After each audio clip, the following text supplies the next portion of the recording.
So what is the IOC container? It is a core component of Spring Framework, and this is responsible for manage the life cycle of beans. Like it includes instantiation, configuration, and assembly. What is a bean? Bean is nothing but a object that is managed by IOC container. So that is a bean.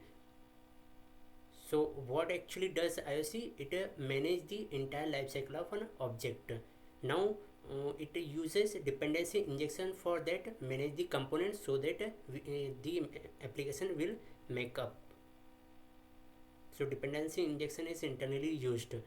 Now types of IOC container. So there are two types of IOC container. One is bin factory, another one is application context. What is a bin factory? So bin factory is the most basic version of IOC container. It provides some fundamental features for dependency injections.